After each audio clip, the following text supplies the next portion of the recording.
बिस्मिल्लाहिर्रहमानिर्रहीम अस्सलाम वालेकुम जी। आज का जो टॉपिक है या आज की जो ओपिनियन है जो डॉन न्यूज़पेपर पे हमने देखा वो जो सिलेक्ट किया है वो है पीटीआई वर्सेस टीएलपी के बारे में। आज 4 जून है 2023 ईयर नंबर है और मोहम्मद आमिर राना ने इसे लिखा है। So let's begin. द मे 9 रियॉट्स। रियॉट्स का मतलब जो है वो it means chaos, it also means mayhem यानी डिस्ट्रक्शन के मायने में आता है, और डिज़ास्टर और कॉन्फ्लिक्ट्स, ये सारे इसके मतलब है। विल कीप तो ये था, it is the meaning of the word riots, इसका ये मतलब था। इसका मतलब होता है आसान लफ्ज़ों में झगड़ा या फसादात, इस मायने में ये वर्ड यूज़ होता है। Will keep haunting the countries political landscape for a long time. Haunting का मतलब होता है पीछे पड़ा रहेगा, यानी शिकार करता रहेगा, टारगेट करता रहेगा। तो हॉन्टिंग के लिए हम लिख सकते हैं टारगेटिंग, फॉलोइंग और पॉइंटिंग आउट, इस तरह के words.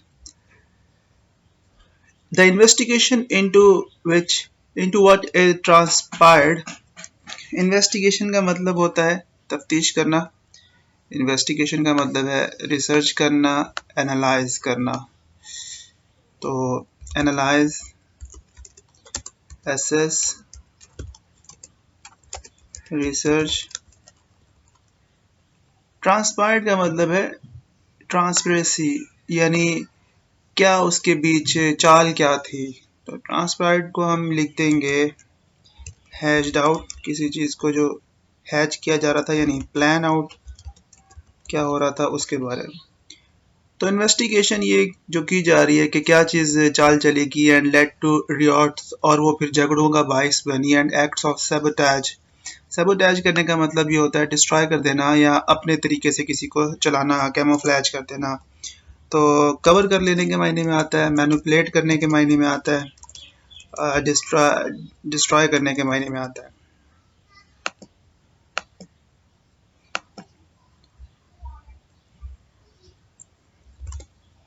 Following the पीटीआई's chief arrest, और ये तब चीज़ें हुई जब पीटीआई के जो चीफ थे यानी इमरान खान, उनको अरेस्ट किया गया। तो रिक्वायर्स टाइम, इस इन्वेस्टिगेशन में अभी काफ़ी वक्त लगेगा। An objective and scientific analysis, कि इसका जो है वो ऑब्जेक्टिव मतलब टारगेटेड एनालिसिस और साइंटिफिक मतलब सिस्टमैटिक एनालिसिस होने में काफ़ी वक्त लगेगा। And detachment from any political prejudice, और इस लिहाज से कि ये लिंक ना हो बल्कि किसी भी सियासी जो तासुब है उससे परे रहने में भी इसका बड़ा वक्त लगेगा, इसको अभी टाइम लगेगा। तो प्रेजुडिस जो है उसका मतलब होता है बायसनेस और टिल्ट और partial. As the aftermath of the tragedy, aftermath का मतलब होता है रिजल्ट्स, नताइज जो है उसकी बात कर रहा है, कॉन्सिक्वेंसेस की बात कर रहा है। और ट्रेजिडी मतलब वही डिजास्टर या क्योस या फेलियर।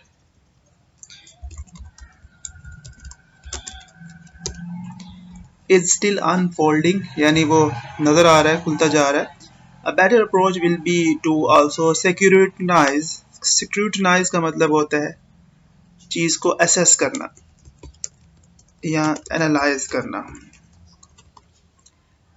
सिमिलर इंसिडेंट्स, कहता है कि जो नताइज निकल रहे हैं इस अलमनाक वाक़ये के, अभी आहिस्ता आहिस्ता वो खुल रहे हैं, और एक बेहतर अप्रोच, एक बेहतर रवैये की ज़रूरत है टू आल्सो स्क्रूटनाइज, ताकि वो तहकीक करते रहे, जांचते रहे। सिमिलर इंसिडेंट्स, ऐसे ही मुख्तलिफ और वाक़यात, that happened in the recent past, जो गुज़श्ता माजी में हुए, and how the state dealt with them, और ये पता लगाएं कि कैसे इस रियासत ने उनके साथ निपटा है।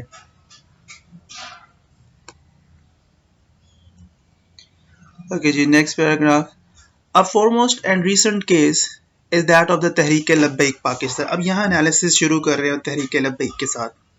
कहता है हालिया जो एक मामला है वो तहरीक लब्बैक के हवाले से है।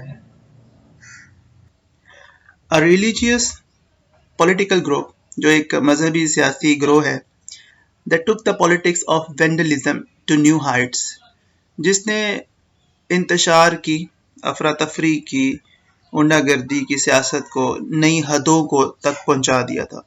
वैंडलिज्म जो है वो हम उसको कह सकते हैं रिवेंजफुल एक्टिविटी, डिसएग्रीमेंट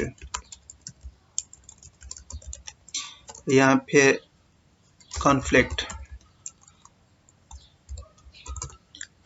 तो ये जो वैंडलिज्म है, इसका मतलब हुआ कि जो उसने जो बदले, जो तकलीफ, जो इंतशार था, उसको नई हदों तक पहुंचा दिया था।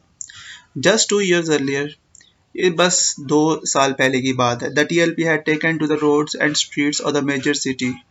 इन्होंने, टीएलपी के लोगों ने, तहरीक लब्बैक पाकिस्तान ने सड़कों का और शाहराहों का इस्तेमाल किया कि बड़े शहरों के अंदर, ताकि वो अपनी ताकत को दिखा सके और वो टू फोर्स द गवर्नमेंट, वो फोर्स कर सके हुकूमत को टू इम्प्लीमेंट इट्स कमिटमेंट, ताकि वो लागू करें इनकी जो कमिटमेंट्स थी, इनके जो वादे थे, उनको, इनकी जो दरखास्तें थी, जो इनका दावा था उसे, regarding the expulsion of the French ambassador from the country, ताकि फ्रांसीसी सफीर जो है उसको मुल्क से बाहर निकाला जा सके। तो एक्सपेल का मतलब होता है निकाल देना, यानी किसी को ऑस्टेट कर देना, किसी को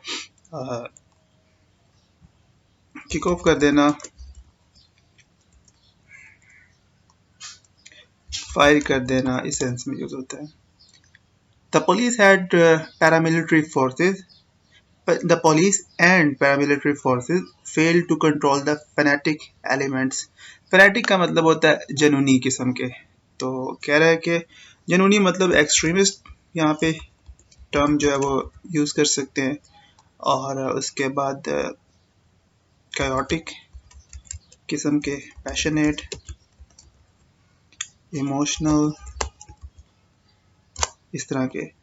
तो वो कह रहा है कि ये जो हुकूमत के लिए पुलिस ने और पैरामिलिट्री फोर्सेस जो थे नाकाम हो गए थे इन जुनूनी लोगों के साथ निपटने में। Hard pressed by the TLP onslaught. Hard pressed का मतलब ये है कि बहुत ज़्यादा दबाव में आ गई थी हुकूमत, जो टीएलपी ने यलगार की थी। ऑनस्लॉट का मतलब होता है यलगार, यानी दूसरे मायने में कह सकते हैं इन्वेड किया था, अटैक किया था, जो उनकी फॉरवर्डनेस थी उसकी वजह से। The government decided to remove the names of several TLP leaders. इसलिए हुकूमत ने मुख्तलिफ टीएलपी लीडर्स के नाम जो हैं वो हटाने की का फैसला कर लिया था, including Rizvi from a terrorism watch list. हत्ता के साथ रिजवी जो था, जो अब लीडर है इनका, उसका नाम भी, जो दहशत गर्दों की एक फहरिस्त बनाई जाती है हुकूमत की तरफ से, उनमें से नाम हटा दिया गया। And to Anal the groups proscribed status. Anal का मतलब होता है मनसूख करना, एनल का मतलब होता है किसी चीज़ को नल कर देना, कैंसिल कर देना। और उन्होंने एनल कर दिया था, यानी मनसूख कर दिया था इस ग्रुप का जो प्रोस्क्राइब्ड स्टेटस था। प्रोस्क्राइब्ड का मतलब है कि इस ग्रुप को पहले से जो कैंसिल किया हुआ था, उस स्टेटस को, उस उनके जो मुकाम है उसको निगेट कर दिया था, यानी इसको हुकूमत ने इस पार्टी को सही पार्टी मान लिया था और जो पहले इनके ऊपर पाबंदियां थी वो ख़त्म कर दी थी। तो प्रोस्क्राइब्ड का मतलब है डिफ़ॉल्ट,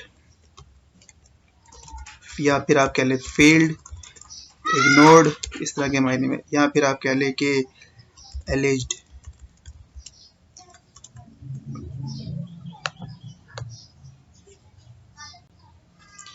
एलिज्ड गैर कानूनी के मायने में, नॉन कॉन्स्टिट्यूशनल भी आ सकता है इसमें, non constitutional. Then, before granting legitimacy to the group, इस ग्रोह को कानूनी हैसियत देने से पहले, the government had banned the TLP। Government ने पहले टीएलपी को बैन ही किया था, यानी वो ये बताने की कोशिश कर रहा है, इस तरीके से कंपेयर कर रहे हैं कि इमरान खान जो आजकल बैन है, बैन करने की कोशिश की जा रही है, उसके बाद हो सकता है ऐसे हालात बने कि उसको जो है वो बैन अपलिफ्ट करना पड़े हुकूमत को। तो कहता है कि इस ग्रुप को पहले बैन किया गया था। लेजिटिमेसी का मतलब होता है राइट देना, लेजिटिमेसी का मतलब to give rights to the people. तो legitimacy to the group, the government had banned the TLP. तो फिर उसके बाद हुकूमत जो थी वो पहले उसने टीएलपी को बैन किया हुआ था, declaring it an internal security threat, ये बताते हुए कि ये एक अंदरूनी जो मुल्क की तहफ़्फ़ुज़ है उसके बारे में ये एक थ्रेट है, ये ख़तरा है। And a bad omen for Pakistan international image. Omen का मतलब होता है एक इम्प्रेशन, एक लुक, एक अपीयरेंस। तो ये एक बुरा तासुर है। ओमेन के मायने में हम इम्पैक्ट भी लिख सकते हैं और अपीयरेंस भी लिख सकते हैं एंड देन लुक्स। तो ये एक बुरा तासुर है पाकिस्तान की पॉलिटिक्स के अंदर, दुनिया भर में, internationally. Okay, then moving towards the third paragraph of this opinion or the article. Interestingly, Imran Khan's government had inked an agreement with the TLP. और दूसरी चीज़ वो कह रहा है कि दिलचस्पी की बात यह है कि इमरान खान की गवर्नमेंट ने ही एक मुआहिदा किया था टीएलपी के साथ, क्योंकि they were in the government providing it relief, और यही चीज़ जो है इससे उनको एक सुकून और राहत मिली, एक compromising वे मिला। The security institutions were evidently on board. जो हमारे हिफाजत करने वाले इदारे हैं वो भी इनसे बाखबर थे। ऑन बोर्ड का मतलब है they were aware, they were conscious, on board, conscious, aware, known, ये सारी बातें। और evidently का मतलब होता है बज़ाहिर, यानी vividly, और apparently, as the TLP leaders claimed in the public sermons, क्योंकि टीएलपी के जो लीडर्स हैं तहरीक लब्बैक पाकिस्तान के, वो अवामी हजूम में ये बातें कहते रहे हैं। सरमन्स का मतलब है एड्रेस, और like some announcements. During his tenure the PTI chief considered religious organisations. अपने ज़माने हुकूमत में पीटीआई के चीफ जो थे वो मजहबी तंजीमों को समझते थे, लाइक द टीएलपी, जैसे टीएलपी था, हिज रियल ऑपोजिशन, कि ये वाकई उनकी मुखालफत में खड़े हुए किए हुए जो है वो ग्रोह है। And tried hard to establish the religious credentials of his own party. और बड़ी मुश्किल से वो अपनी पार्टी यानी पीटीआई को जो है उसके मजहबी किस्म के जो दावे हैं उनको एक्सप्लेन करने की कोशिश करते थ्रू रिलीजियस स्लोगनरिंग, मजहबी नारों की सूरत में। जैसे इमरान खान या का नाबदू बोलते हैं, या वो इसी तरीके से मुख्तलिफ जो है वो पाकिस्तान का मतलब क्या, ये स्लोगन्स जो हैं इसके ज़रिए से वो ज़रा अपनी पार्टी को जो है पोर्ट्रे करने की कोशिश करते थे, क्योंकि वो ये समझते थे किसी हद तक, अकॉर्डिंग टू राइटर, कि वो ये जो रिलीजियस पॉलिटिकल पार्टीज़ है ये उनके दावे को, उनकी बातों को निगेट करने के लिए बनाई गई। तो रिलीजियस क्रीडेंशियल्स का मतलब है उनके सबूत, उनकी असनाद, उनकी तस्दीक। तो क्लेम के मायने में हम यूज़ करें, क्लेम्स जो हैं उसकी बात कर रहा है, उनके एट्रीब्यूट्स की बात कर रहा है, फीचर की बात कर रहा है ये। And a few half baked policy initiatives, और चंद एक जो है कुछ तैयार किस्म की पॉलिसी जो है उसको इनिशिएट किया था इमरान खान ने। इनिशिएट का मतलब है कि उसको लेके चले थे, जैसे तमीर से ये जिस तरीके से जो है वो सीरत की ज़िंदगी के ऊपर किताबें इंट्रोड्यूस करवाना और इसका लोगों को दर्स देना, हज़रत सल्लल्लाहु अलैहि वसल्लम की ज़िंदगी के बारे में पढ़ना, ये सब चीज़ें। तो इनिशिएट का मतलब है टू बिगिन और introduce something. He was a direct witness to how the state had tolerated religious groups. और ये एक गवाह भी था जिसने ये देखा था कि रियासत ने किस तरीके से मजहबी ग्रोहों के साथ डील किया है। डिस्पाइट दीज ग्रुप्स इन्वॉल्वमेंट, इन ग्रोहों की जो है वो ये ग्रोह जो थे वो शामिल थे इन एक्ट्स ऑफ सबोटेज, चीज़ों को अपने तरीके से घुमाने में, एंड अटैक्स और हमला करने में ऑन सिक्योरिटी फोर्सेस, जो हमारी सिक्योरिटी फोर्सेस हैं उन पर, and giving a bad name to the country, और इन्होंने पाकिस्तान का नाम जो था वो बुरे अंदाज में मुतारिफ करवाया। दे वर नॉट कम्प्लीटली अबेंडेंड, लेकिन फिर भी इनको पूरे तरीके से इन पर बैन नहीं किया गया। अबेंडेंड का वर्ड भी बैन से ही निकला, यानी इनको बैन नहीं किया गया, इनको ऑस्टेड नहीं किया गया, इनको एक्सक्लूड नहीं किया गया पॉलिटिक्स के अंदर से उस तरीके से, बल्कि इनका कंप्रोमाइज़ किया गया है। तो ये इमरान खान देख चुके थे पहले. This is the claim of the writer. Then he says, perhaps this factor contributed to the construction of Khan's political strategy. कहते हैं शायद यही वो पहलू था जिससे खान की जो सियासी रास्ता था उसने खान ने अपना रास्ता इस तरीके से बनाया कि कहीं ना कहीं उसे रिलीफ मिलेगा.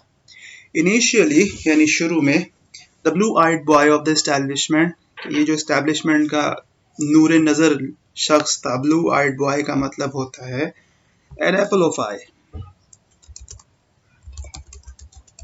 N apple of one's eye, Imran Khan को क्लेम कर रहे हैं. तो ये जो नूर नज़र लड़का था एस्टैब्लिशमेंट का, and willing to serve it even after his expulsion from the government, और जो चाहता है कि अब भी वो खिदमत करे हत्ता कि उसकी हुकूमत जा चुकी है. ही माइट हैव थॉट, शायद उसने ऐसा सोचा हो, दैट टीएलपी स्टाइल्ड वेंडलिज्म के तरीके लबैक पाकिस्तान ने जो जिस तरीके से तबाही में चाहिए इंतशार मचाया है, could force it to initiate a dialogue with him. तो उससे शायद इसके साथ गुफ्तगू की दरवाजे खुल जाएं. ये शायद इमरान खान ने सोचा हो. If this was the case, अगर ऐसा ही मामला था, he committed a blunder, तो फिर ये देख लें कि इमरान खान एक बड़ी गलती कर बैठा है.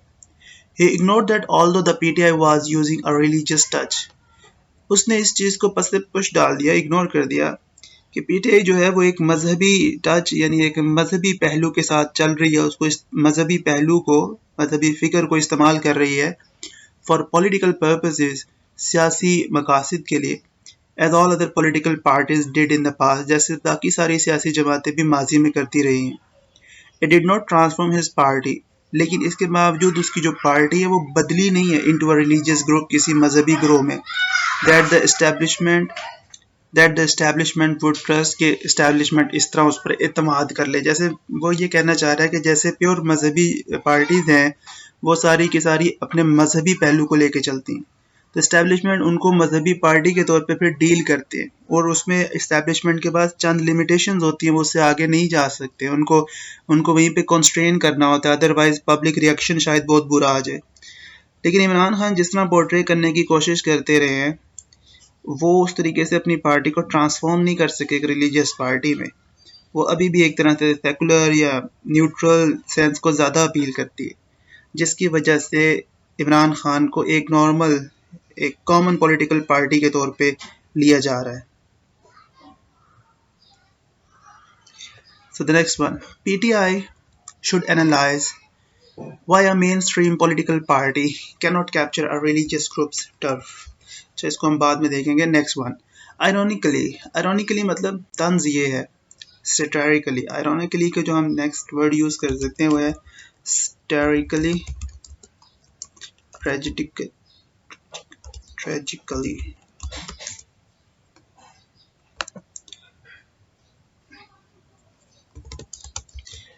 When he took his aggressive stance to an extreme, जब उसने अपना एक aggressive stance यानी एक सख्त मौक़िफ़, जारियत वाला मौक़िफ़ जो है वो अपनाया.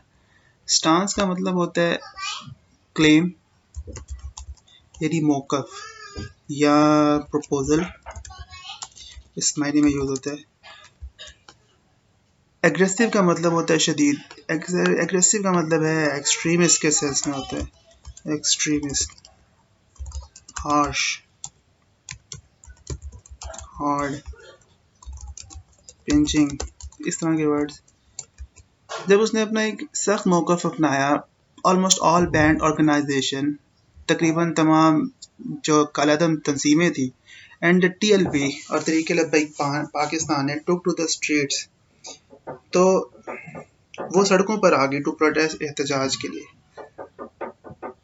The TLP announce a safe Pakistan march. ये उस टाइम की बात बता रहे हैं कि टीएलपी इमरान खान के खिलाफ, जब इमरान खान ने कोई सख्त मौक़िफ़ लिया तो उसकी बात करें. तो टीएलपी जो है वो पाकिस्तान बचाओ तहरीक उसने शुरू कर दी अगेंस्ट द पीटीआई के खिलाफ. While an alliance of sectarian, जबकि तफरक़ेबाज़ी का, फ़िरक़ाबाज़ी का एक जो while an alliance of sectarian and banned organisation, तब एक फ़िरक़ा पसंद और कलदम तंजीमों का एक इत्तेहाद बन गया. अलायंस का मतलब होता है उनकी union, alliance when an alliance of sectarian, जब एक मुआहदा तय पा गया, एक इत्तेहाद बन गया। अलायंस का मतलब है यूनिसेंस, या यूनिटी या एग्रीमेंट। जब एक मुआहदा बन गया, एक इत्तेहाद कायम हो गया, सेक्टेरियन यानी फिरका पसंद लोगों का, एंड बैंड ऑर्गेनाइजेशन और कलादम तंजीमों का, द दिफा पाकिस्तान कौंसिल के नाम से, बिकेम एक्टिव ओवरनाइट, रातों रात ये लोग फाल हो गए अगेंस्ट द पीटीआई के खिलाफ, announce one agenda government movement, और यकनुक्ती जो है वो एक तहरीक शुरू की, टू प्रीएम्प्ट कॉन्स्पिरेसीज, ताकि वो पहले से ही रोक ले इख्तलाफात को, अलिजिडली हैश्ड, जो कि गैर खुफिया तौर पे बनाए जा रहे थे बाय पॉलिटिशियन, सियासतदानों की तरफ से, to hurt the country's national interest, जो उनके नज़दीक जो कौमी मफाद था उसको नुकसान पहुंचाने के लिए। तो हैश्ड का मतलब है प्लान करना, और एलिजिडली का मतलब होता है अनलॉफुली या सीक्रेटली, इस सेंस में यूज होती है। तो वो जो उनके लिए जो मुल्क की मफाद था, जैसे रिलीजियस पर्पसेस, तो वो उसको प्रेफर करते थे, तो उनके खिलाफ इन्होंने एक महाज बना लिया था। These religious groups have political usage for the state. ये मजहबी जो ग्रोह थे ये रियासत के लिए सियासी मकासद रखते थे, and the latter uses them as it wants, और ये इस्तेमाल करते थे जैसा चाहते थे, and in return these groups gain breathing space, और इसके बदले उनको फिर सांस लेने की जगह मिली, यानी उनकी अपनी स्टैंडिंग बन गई, to save their political economy, कि अब वो अपनी सियासी मईशत जो है उसको बचा सकते थे। These groups never compromise on their narratives, इन ग्रोहों ने कभी भी कंप्रोमाइज नहीं किया अपने मौकफ पर। नैरेटिव का मतलब है अपने स्टेटमेंट्स पर, अपने क्लेम्स पर कभी कॉम्प्रोमाइज़ नहीं किया, बेस्ड ऑन रिलीजियस हेट्रेड, और ये उनके क्लेम्स मजहबी नफरत से भरे पड़े थे, एंड अल्टीमेटली नर्चर एक्सट्रीमिज्म, और आखिरकार जब ये इसमें भरे पड़े थे तो फिर ये शिद्दत पसंदी को बढ़ावा देते थे। नर्चर का मतलब होता है इंक्रीज करना, राइज अप करना, और अपलिफ्ट करना वगैरह। While exploiting the power of the toxic narratives, जो मोहलक किस्म का बयानिया था, टॉक्सिक का मतलब होता है फैटल, टॉक्सिक का मतलब होता है डेडली। ये जो मोहलक किस्म का बयानिया था, ये they remain in search of avenues, इसी बयानिए की वजह से ये ताकत को एक्सप्लॉइट करते थे और उन राहों की तलाश में होते थे where they can become independent, जहाँ ये आज़ाद हो सके। This is like a game, ये बस एक खेल ही है, which has been going on for decades, जो कई दहाइयों से जारी है, and it is the design of the state that the institution cannot go against religious groups, और ये रियासत का एक मुरत्तब किया हुआ कायदा है कि इदारे मजहबी ग्रोहों के खिलाफ नहीं जा पाते आफ्टर अ सर्टेन लिमिट, एक हद तक के बाद। It is different from political parties, क्योंकि ये चीज़ सियासी पार्टियों से मुख्तलिफ होती है। As the latter can share power with the establishment to a certain extent, क्योंकि ये एस्टैब्लिशमेंट के साथ मिल के अपनी ताकत का इजहार करते हैं किसी हद तक। इकोनॉमी, मईशत जो है, गवर्नेंस जैसे निज़ाम चल रहा है, एंड फॉरेन रिलेशंस और बैन अवी ताल्लुकात आर सो इंटरलिंक्ड, कितने आपस में जुड़े हैं, दैट इवेंचुअली डिसएग्रीमेंट सर्फेसेस, कि आखिरकार जो आपस के तफरीक है, डिसएग्रीमेंट है, वो नज़र आ जाती है बिटवीन द सिविलियन गवर्नमेंट, आम लोगों की हुकूमत में, एंड द इस्टेब्लिशमेंट, और जो इस्टेब्लिशमेंट है उनके बीच। सो इवेंचुअली का मतलब होता है आखिरकार, यानी इन द एंड, और रिजल्टेंटली।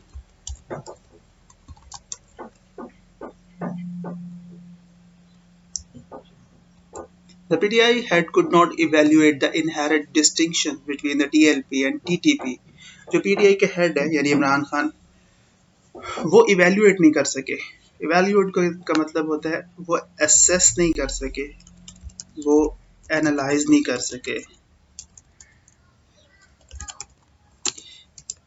इनहेरिट डिस्टिंक्शन, इनहेरिट का मतलब होता है जो उनको विरसे में मिली है, यानी डायरेक्टेड, या फिर दूसरी तरह से आप कह सकते हैं ब्लेस्ड। वो उस नुमाया तफरीक का तजिया नहीं कर सके जो कि तहरीक लब्बैक पाकिस्तान और तहरीक तहरीक तालिबान पाकिस्तान के बीच में है, and took his anti establishment narrative to a level, और वो अपने एंटी एस्टैब्लिशमेंट जो उनका नैरेटिव है इमरान खान का, उसको इस सतह तक ले गए एट पर with Khadim Rizvi religious hatred based narrative, जो कि बज़ाहिर खादिम रिजवी का मजहबी नफरत भरा एक तासुर था, बयानिया था, उस तक। एट पर जो है इसका मतलब है एट द अपेरेंट लुक, जो खादिम रिजवी का एक बयानिया था वो उसको उस फर्क को नहीं समझ सके। The state institution had lifted the ban on the TLP, रियासतदारों ने टीएलपी पे बैन उठा लिया था, but were a ban to be impose on the PTI, लेकिन जो बैन पीटीआई पर इम्पोज करना है, it would be a long struggle for the party to gain legitimacy, तो इस पार्टी के लिए एक बड़ी जद्दोजहद करनी पड़ेगी इसे कि वो कानून और कायदे के मुताबिक अपने मकासद हासिल कर सके in the eyes of the establishment की नज़रों में।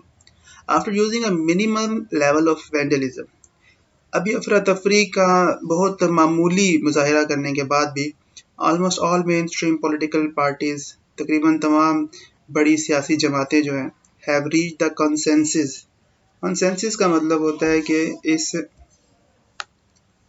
मशावरत पर पहुंच गई हैं, इस लेवल पे पहुंच गई हैं, यानी कंप्रोमाइज़ कर लिया उन्होंने आपस में ये एग्रीमेंट कर लिया है दैट अ पीसफुल स्ट्रगल, के पुरअमन जद्दोजहद एंड डायलॉग और गुफ्तगू are the way out of for the survival, वही बाहर निकलने का रास्ता है of the national political landscape, कौमी सियासी चीज़ों के बच के, कौमी सियासी मरहलों से बच के बाहर निकलने का रास्ता बस अब मुज़ाकरात ही है। Then he says political parties have learned, सियासी जमातें ये सीख चुकी हैं, that art of dealing with the establishment के साथ बातचीत करना, निपटना, and hardly go against it, कि उसके बाद उनके साथ डिस्कशन हो सकती है, बमुश्किल उससे बचा जा सकता है, यानी आपको उनके साथ डील करना ही है।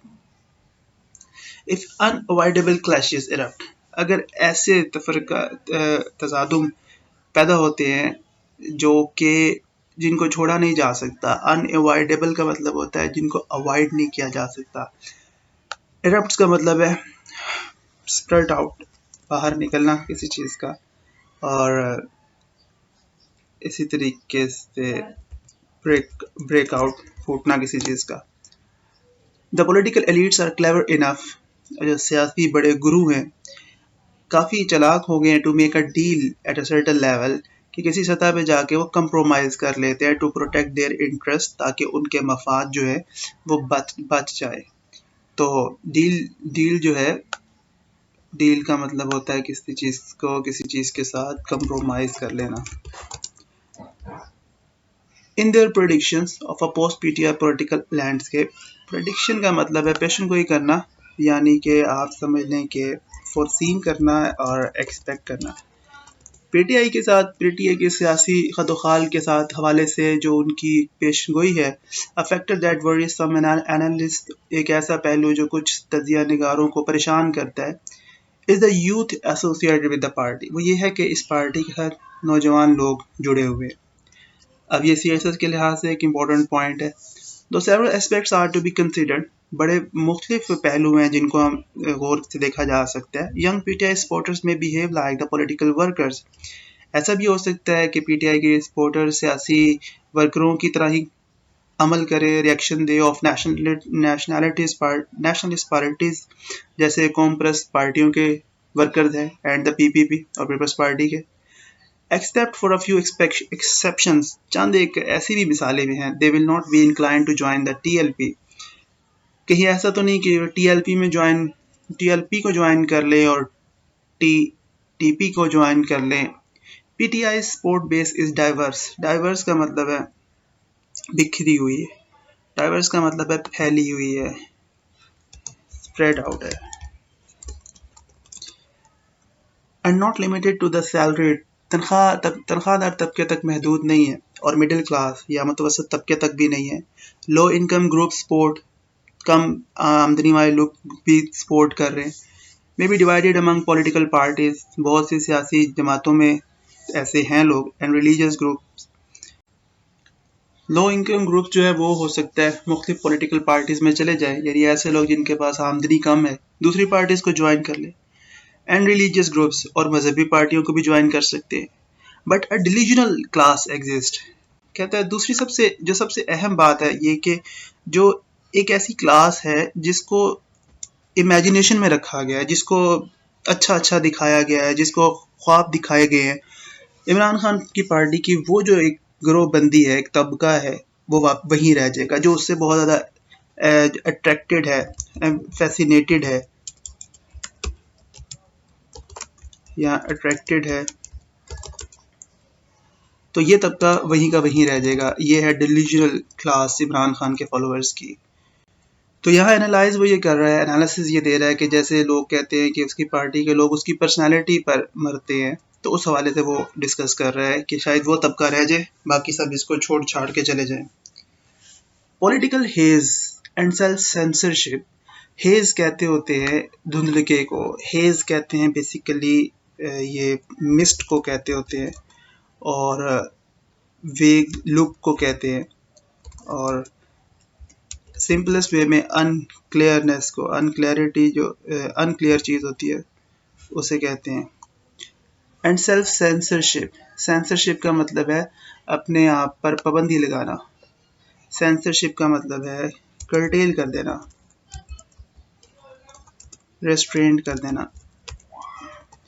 तो जो सियासी तौर पे एक धुंधलका सा नज़र आ रहा है, जो एक एम्बिग्यूटी नज़र आ रही है, क्लैरिटी नज़र नहीं आ रही, सेंसरशिप जो लगी हुई है, मे हॉल्ट, हो सकता है कि ये रोक दे। होल्ड का मतलब होता है रिस्ट्रेन करना, होल्ड का मतलब चेक करना होता है, स्टॉप समथिंग, रोक देना किसी चीज़ को, कर्टेल कर देना।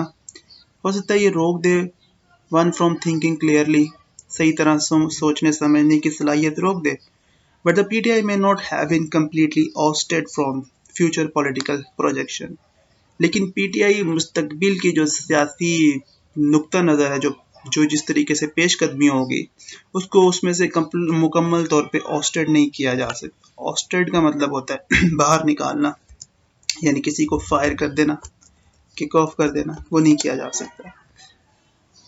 What reverse? The party did what it did and cannot reverse what is happening it to now। Party ने जो करना था वो कर दिया और उसको वापस नहीं किया जा सकता। The establishment will not forgive the May 9 incident। और एस्टेब्लिशमेंट इसी तरह May 9 का जो हादसा है उसको माफ़ भी नहीं करने वाली।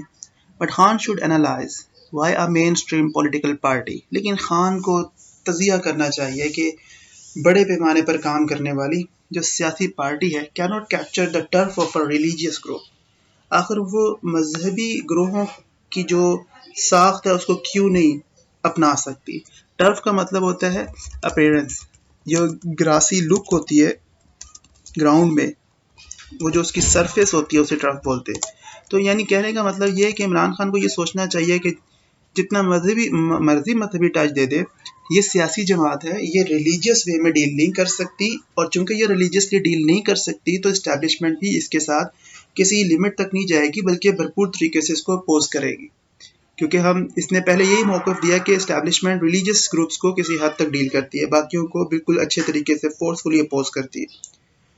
Religious groups are entrenched. दूसरा वो ये बड़ा अहम बात बता रहा है कि जो मजहबी ग्रोह है वो जुड़े हुए हैं। एंट्रेंच्ड का मतलब होता है ये लिंक्ड हैं उनके साथ, ये असिस्टेड है, ये बैक्ड अप है, इनको जो है उनसे सहारा मिल जाता है, सपोर्ट मिलती है। In the construct of the power elite, जो ताकतवर तबके हैं उनके साथ रिलीजियस ग्रुप अटैच होते हैं, which is use them for several purposes. क्योंकि ये जो ताकतवर तबकात हैं ये इनको इस्तेमाल करते हैं। जैसे टीएलपी के बारे में चीज़ें जो है वो कही जाती है कि establishment made political party religio political party, इसी तरीके से कई और। The politics of hate can not be justified. नफरत की सियासत को हम जस्टिफाई नहीं कर सकते, उसको सही नहीं कहा जा सकता। बट पॉपुलर पॉलिटिकल पार्टीज, लेकिन मशहूर सियासी पार्टियां यूज रिलीजियस एथनिक, वो मजहबी, नस्ली एंड मजहबी, कौमी एंड रेशियल और नस्ली रिटोरिक, मशहूर जुमलों का इस्तेमाल करते हैं, मशहूर अंदाज को बयान करते हैं फॉर पॉलिटिकल गेन्स, अपने सियासी मकासद के लिए। रिटोरिक का मतलब होता है मंत्रास, क्लेम्स, दावे जो वो करते होते हैं, जो फिर मशहूर हो जाते हैं उनके लिए। However if they fail to deliver, लेकिन अगर वो पूरा करने में नाकाम रहे, दे फेल द पार्टी, उससे पार्टी फिर बैकफुट पे चली जाती है। But religious and other divisions continue to exist. लेकिन जो मजहबी पार्टीज होते हैं और मजहबी जो इक़दामात और पहलू होते हैं और इसी तरीके से मजहबी फ़िरकाबंदियाँ होती हैं, वो फिर भी कायम रहती हैं। तो ये एक अच्छा एनालिसिस था इस डॉन के अंदर, जो कि आमिर राना ने किया, और स्पेशली इसने इमरान खान के जो रिलीजियस एस्पेक्ट को तो उसके साथ इसको डील किया। शुक्रिया।